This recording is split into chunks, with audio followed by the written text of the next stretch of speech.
Welcome to the locked room. Stories from the golden age of mystery and crime fiction. I'm Mardell, and this week's story is Blackmail by Sapper. The letter came to me as a voice from the dead. At first, the handwriting on the envelope seemed strange, and then, after staring at it for a few seconds, I remembered. I hadn't seen that writing for 20 years, and one is apt to forget. The postmark was New York, and with the letter still unopened in my hand, I sat staring out of the window. So, Jim Featherstone was in America. The man who at one time had been my greatest friend. We had lost touch with one another after the tragedy had happened, and Jim had paid the price. I'd tried, heaven knows, hard enough to find the dear old chap, but every time I'd come up against a blank wall, and now here in my hand I held the answer to my search. At last, Jim had broken the silence. Unconsciously, my thoughts drifted backwards to that dreadful time 20 years ago. And now that I felt instinctively that the clue to everything which had puzzled us all at the time, for there were many who loved Jim, lay here between my fingers. Deliberately, I refrained from opening the envelope. It had waited long years. It could wait a few more minutes while I sorted out in my mind the events as they had happened. It had been midnight when the telephone bell had rung in my sitting room. I remember I had one leg of my pajamas off and one on, and I swore at the interruption. I was sleepy and wanted to go to bed. I'd been working pretty hard on a case, and I had to be in court early the next morning. Who on earth could want me at midnight? But the bell went on ringing insistently, and I went into the sitting room. "What is it?" I cried irritably into the receiver. "Are you Mr. Pollock?" came a man's voice. "I am. Who are you?" "Vine Street speaking, sir. Can you come down here at once? Mr. Featherstone is here, and has asked for you as a legal adviser." Into my mind there leapt at once the idea that Jim was tight and wanted me to try and fix things, and my irritation did not decrease. "What on earth does he want me for at this time?" I half muttered, forgetting the man at the other end could hear. "I suppose the old fool's gotten blotto." And from the other end came the reply, "I'm afraid it's not that, sir. It's something infinitely more serious." And the tone of the voice, even more than the words, pulled me together. "I'll come at once," I said. All the time I dressed, I wondered what Jim could have been doing. All the way down in a hansom, which I was lucky enough to pick up, I was still wondering. Wild Jim was and always had been, but there was no atom of vice in him. He had money, at least quite enough, without being actually wealthy. He had hosts of friends. So what could he have been doing? An inspector met me, and his face was very grave. He made no attempt at beating about the bush, but came straight to the point. "It's murder, Mr. Pollock, I'm sorry to say." I stared at him stupidly. "You mean that Mr. Featherstone is accused of murdering someone?" I said. He nodded. "But it's incredible!" I cried angrily. "Whom is he accused of murdering?" "Mr. John Parsons," said the inspector. "Perhaps you would go and see him, Mr. Pollock. He can tell you the story himself, but I am bound to admit that things look extremely black. You see, your friend makes no attempt to deny the charge. In fact, he admits it. How did he do it? I asked dully. He shot him with a revolver in Mr. Parsons' own study, said the inspector. Will you come this way? Mechanically, I followed him until he halted before the locked door of a cell. Jim was inside, sitting on the edge of the bed, and he got up with a cheery smile as he saw me. Sorry to drag you out, old man, at this ungodly hour, but as the inspector has probably told you, I'm in a hole. Look here, Jim, I cried, there must be a mistake. Devil a bit, Bill, he answered. There's no mistake. I've told the inspector here everything that happened. I went up to Hampstead to interview Mr. John Parsons after dinner. I had a certain request to make to him, and had he seen his way to granting that request, I should not have killed him. But as he did not see his way to doing so, I did kill him. I warned him first, but he rather stupidly thought I was bluffing. I wasn't. I stared at him aghast. But Jim, old boy, I cried, you don't seem to realize. It's murder. On the contrary, Bill, I realize it only too well. As you say, it's murder. But who is this John Parsons? I've never heard of him. No more had I until this morning, he answered, but it's of no importance. And presumably John Parsons is, or rather was, a foul, blackmailing swine. He was a man dead to even the twinge of a decent instinct, a loathsome brute, a slimy cur. And though I realize quite fully that legally speaking I've committed murder, from every other point of view I have merely exterminated a thing that had no right to live. Granted, old man, I said hopelessly, but that's got nothing to do with it. The only point of view we're concerned with is the legal one, and legally it doesn't matter if he was all you say or an angel of light. Tell me, what was this request you went up to make and which he wouldn't grant? Jim smiled at me gravely and laid his hand on my arm. I knew you'd ask me that, old man. It's pretty obvious, isn't it? It sticks out a yard, but I can't tell you. You can't tell me, I repeated, but why not? Presumably you've sent for me because you want me to defend you. If you'll be so good, Bill. Good be blowed, Jim, I cried. Of course I'll defend you, but I must know all the facts of the case. Once again he smiled gravely and shook his head. You shall know all except that, Bill. Believe me, old friend. I have a very good reason. I argued, expostulated, and finally lost my temper. But it was useless. He was adamant on that one point, the most vital point in the whole case. He had gone up to interview this man Parsons, having made an appointment by telephone. The object of the interview was to demand the handing over of a certain thing, and that demand had been refused.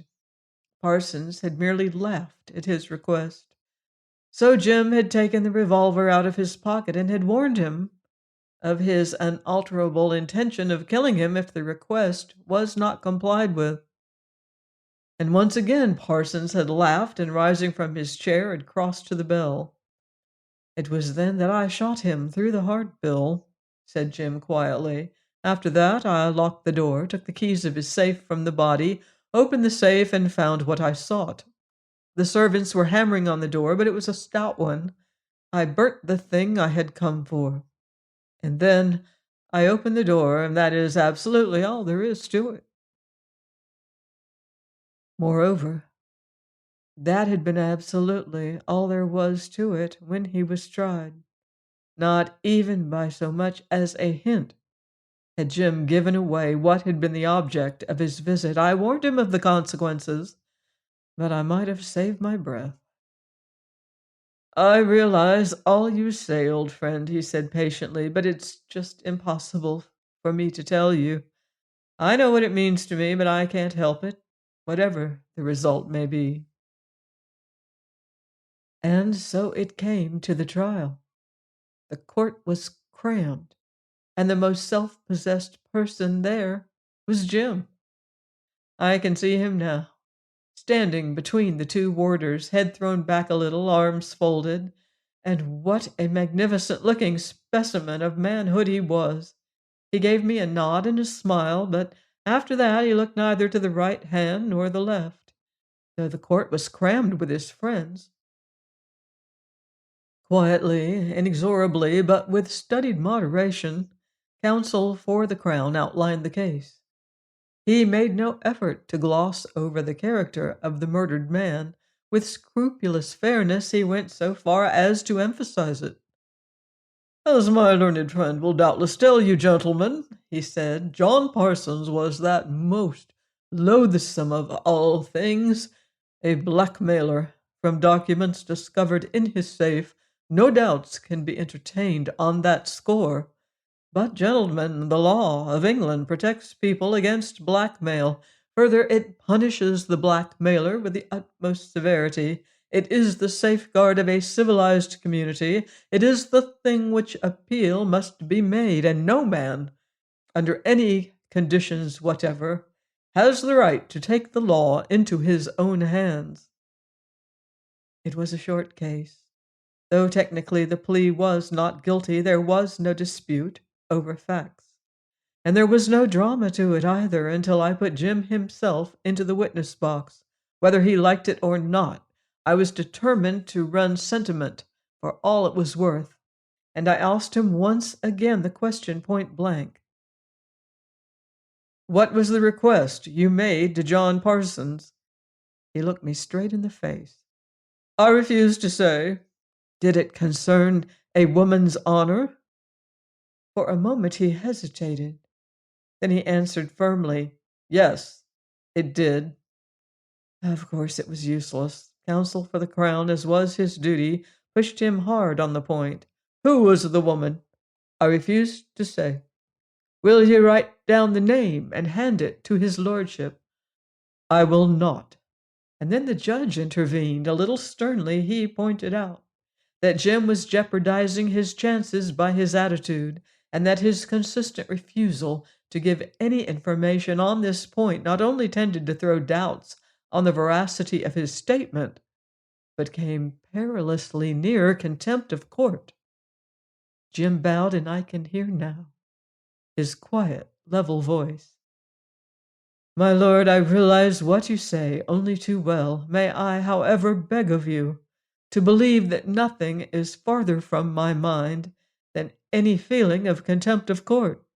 For what it is worth, you have my word, but I can bring you no proof, even if I wished to, for the proof was destroyed by me that night. And whatever your lordship's judgment may be on me, I thank my God that I was able to do so." A woman in court gave a little sob, and the judge frowned. "I talked to him 3 years after, at some banquet or other, and he told me his feelings at the moment. Notoriously one of the most impartial men on the bench, yet every sympathy he had was with Jim, and he felt that he was being stupidly quixotic.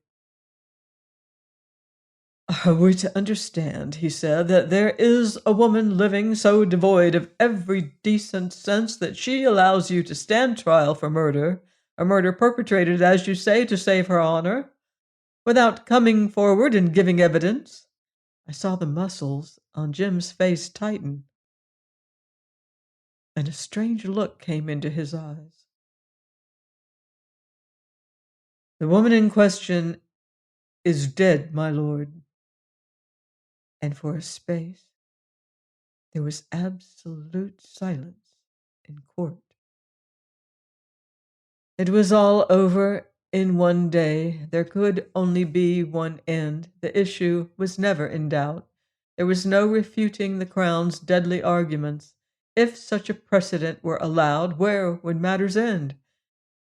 There was merely prisoner's unsubstantiated word that he had killed this man to save a dead woman's honor. Even if it were true, there was no justification whatever for such an act. And how could they possibly tell if it was true? The members of the jury must obliterate from their minds all questions of sentiment.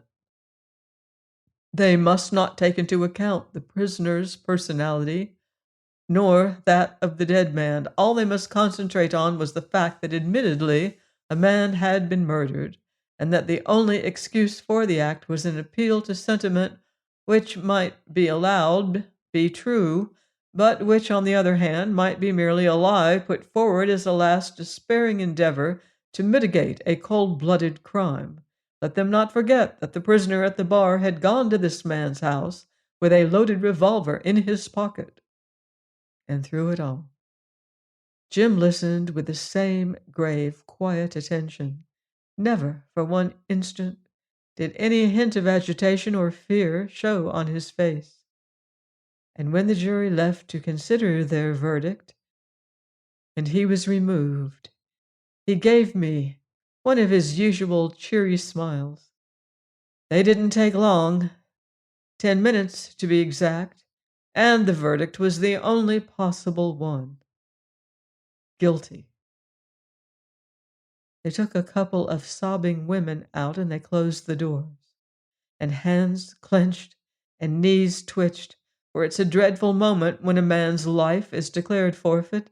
They asked him if he had anything to say. And because he was white clean through, he did have something to say, and it was this: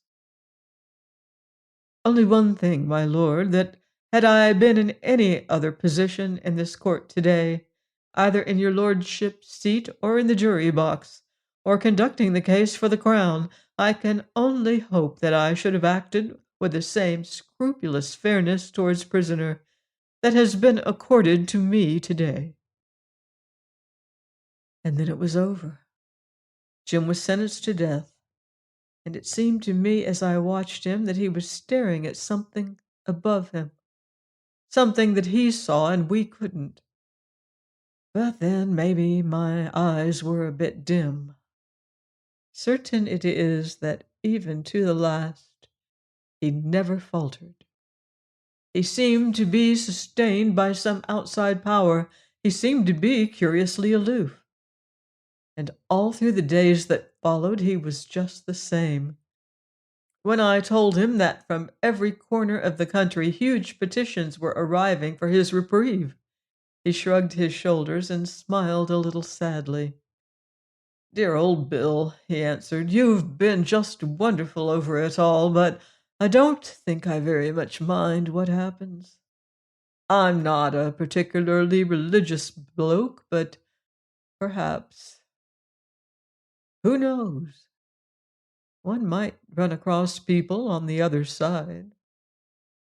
And again he seemed to be staring through the windows of his cell at something or somebody that I couldn't see. It was successful, the petition, and the sentence was commuted to penal servitude for life. The utter vileness of the man Parsons had a good deal to do with it, I think, and when I told Jim the news, and the two warders stood there smiling all over their face as he wrung my hand and thanked me, but even at the time it struck me that his chief feeling was gratitude for the trouble I'd taken, rather than joy at the result. That was the last time I ever saw him. The years rolled by, and by the law of nature his memory grew a little dim. I became increasingly busy, and Jim faded a bit from my mind, but always I had marked the date of his release. I wanted to meet him as he came out. He had earned the maximum remission of his sentence, and the governor of the prison had promised to let me know the actual date. And then, as luck would have it, I went down with a severe attack of influenza 2 days before he was due to come out. I wired to the governor, asking him to tell Jim where I was, and he told him. But Jim never came. I went to the old addresses. I followed every clue I could think of, but it was useless. Jim completely disappeared, leaving no trace, and as I have said, I gave it up, a little hurt and offended. And now at long last I held in my hands a letter from him. It was a very bulky one, and I gave a start as I saw the date. It had been written 2 years previously, though the postmark was recent. "Old friend," it ran, "don't think too hardly of me. The governor gave me your message, but 15 years of prison changes a man. We should have been strangers, Bill, and I should have stepped back into a world I didn't know and that didn't know me. I couldn't have borne to meet the old set again. Most of them are probably married, and to their wives, who never knew me at all, I should have been just an unknown man who'd served a life sentence for murder. It would have been an impossible situation. I couldn't have stood it, but it was good of you to think of me. Awfully good, old pal. Only I'm thankful you had flu, otherwise I should have had to hurt you, for I'd made up my mind irrevocably to cut adrift. And I should have had a terrible job, trying to make you see my point of view. But now, during the 3 years since I came out, the conviction has been growing on me that it is only fair to you to let you who defended me so ably know the truth. You won't get this letter until I am dead." For a moment I stopped reading and stared out of the window. "But you'll get it then. The old lungs got touched up a bit in prison, and they tell me I ought to go to some sanatorium, but I'm thinking it's hardly worth while.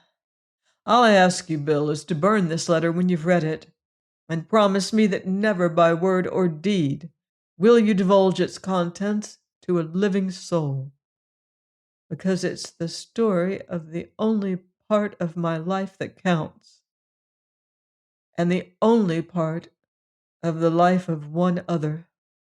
Met her first at St. Moritz. She was 19 and I was 21. We were both pretty good skiers, and so she managed to get away from the two stout women who dogged her footsteps wherever she went. Because, you see, she wasn't an ordinary mortal like you and me, old man. She was royalty, and yet she was just an ordinary mortal like you and me in that she loved love and life, and most marvelous of all, she loved one Jim Featherstone. Useless to ask how these things happen. They lie on the lap of the gods for capricious distribution. And great heavens, old friend, it would be beyond my power to tell you how I loved that girl. She was more to me than life itself. We were discreet. We had to be. She was there incognito, of course, but the two Gorgons watched her like lynxes. Had they had an inkling of our feelings for one another, they would have whisked her away and buried her once more in the starchy ceremony of her father's court, for he was a king, and it should not tax your ingenuity overmuch to find out the country he reigned over. But there are ways of eluding even lynx-eyed Gorgons, and for 4 weeks we managed to do it. And for 4 weeks we lived in a world of our own, my girl and I. We didn't bother much over what was going to happen. The present was good enough for us. Once or twice I alluded to it, but always she put her little hand over my mouth and stopped me. So I forced myself to forget the madness of it all and lived just for each day as it came. But at last there came the time when it could be ignored no longer. We were up there in the snow eating our lunch when she told me in her sweet broken English, "Tomorrow, Jim, I'm going back to prison." I'd known, of course, that it had to come, but that didn't make it any easier. And something snapped inside me. I caught her in my arms and begged and implored her to sacrifice everything and marry me. "You'll be happy as my wife, dear love," I whispered. "I've got a bit of money, and there's the whole great world in front of us." Just for a little. She lay in my arms with the wonder of it all in her dear eyes, and then she gave a little twisted smile. "If only I could, my Jim," she said gravely. If only I could, but there's something I haven't told you. Maybe I've been wicked these last few weeks, letting you kiss me and make love to me. I couldn't help it, for I love you so, my dear, and I think I hate him. Who? I demanded. The man I've got to marry. It's been arranged for many years. And she told me who he was. A diplomatic marriage, the usual thing. And for a while I cursed bitterly and foolishly, till the words died away in my throat and I grew silent, just staring into her dear eyes. It was to take place when she was 21. So there were 2 years before the sacrifice. This isn't a love story, Bill, in any way. There are things of which a man does not write, and that last afternoon is one of them. Sufficient to say that when we said goodbye to one another in the white purity of the snow, and white though it was no whiter than my beloved girl. The months went on, and I came back to London. I tried to forget in the way that men have always tried to forget, and I couldn't. Time made things no better. If anything, it made them worse. The official announcement appeared in the papers, full of the usual lies. How wonderful it was that the close cementing together of the two nations should be accomplished by such a romantic love match, you know the sort of stuff. And I cursed the fools who wrote it, and went on all the harder trying to forget. It was 3 months before the ceremony was due to take place that a letter came to me at my club, and I stood there staring at it like a man bereft of his senses. I'd only seen her handwriting once, but I knew it in a flash, and the postmark was London. She'd sent it over by someone, of course. I'd given her my club as an address if she ever wanted me. That was my first thought until I turned the envelope over, and on the back was the name of a London hotel. Bill, I was shaking like a man with a palsy when I opened that letter. I had to put it on a table before I could get it steady enough to read. She was in London for 3 days, and though she felt it was madness, she must see me again. Would I meet her that afternoon? She gave me a rendezvous where she would be in her car, and then we would go for a drive. And now I'm coming to the end, old man. Madness it may have been, but the time we spent, those next 3 days. But it was a madness which has lived through the long gray years and will live with me to the end. She was strictly incognito. Only one girlfriend was with her, a girl who loved her even as I did. She knew, of course. She it was who came later and told me what had happened. It was the driver who was the traitor. God, if I could get my hands on that man, he would die even as John Parsons died. But I'm jumping ahead. Why we chose Richmond Park for our last day, I don't know. Though it wouldn't have mattered much where we'd gone, the result would have been the same. But it was there in one of those little copses that I said goodbye to her for the last time. She was leaving next day, and we sat there hand in hand. And after a while, my arms went round her, and she clung to me helplessly. Always and always, forever and ever, my man, she said again and again. Oh, what's the good of laboring it? The shadows were lengthening when I kissed her for the last time and watched her stumble a little blindly back to the waiting car. It was the end, and from that moment I have only seen her twice. Once at Victoria Station the next morning, when for a moment her eyes met mine and she smiled pitifully. Once amidst the pomp and ceremony of her marriage. I watched her from the crowd as she bowed and smiled to the cheering people, but her face was white, Bill, and it seemed to me that she was looking for someone, always looking. But maybe that was my imagination. Once again, I came back to London and tried to forget. Now it was over, definitely finished. I told myself over and over again that I was a fool. Cut it clean out, you ass. It's an episode, dead and finished. But you can't cut out a part of you, a vital part. And I couldn't forget. I haven't forgotten yet. I never shall. It was a year later that she died. She died giving birth to a son, and a nation went into mourning. So did an obscure individual in London, but he didn't count. Not until a little later. And then only he knew it, and one other, and now you. It was the girlfriend who came to me and told me what had happened.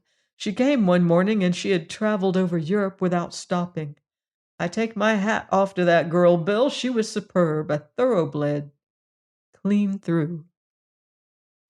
"They're after me, Mr. Featherstone," she said, "but they're a day behind." "What's happened?" I asked, staring at her bewildered. She made no answer, but just took an envelope from her bag and handed it to me. I took out the contents, and for a few moments I could hardly believe my eyes. There were 6 snapshots inside, and in every one of them there appeared my girl and me.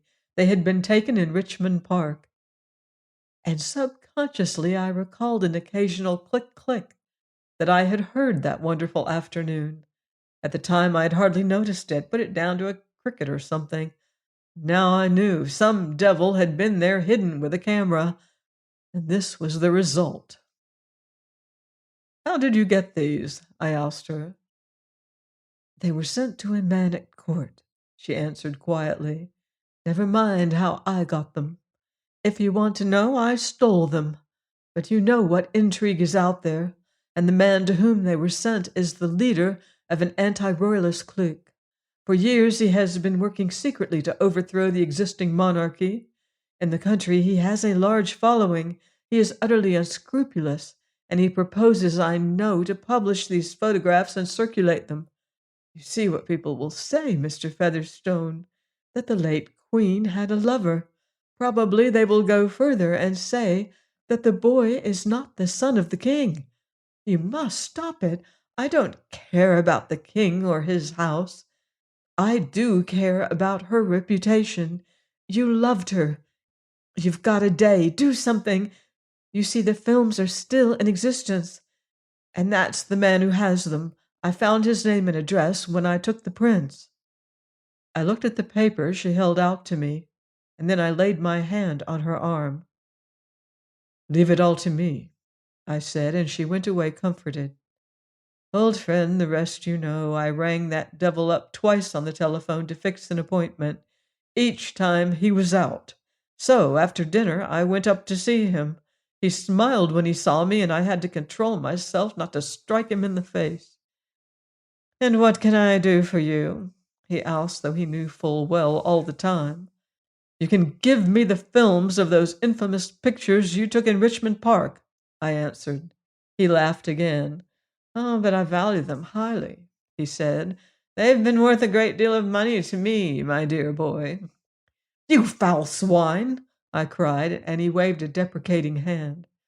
"I regard it as a most creditable performance," he continued, "and really, Richmond Park is a very public place for love-making. Anyone might have been there. In fact, as I followed your car and realized your destination, I grew quite alarmed, but still, everything worked out very satisfactorily."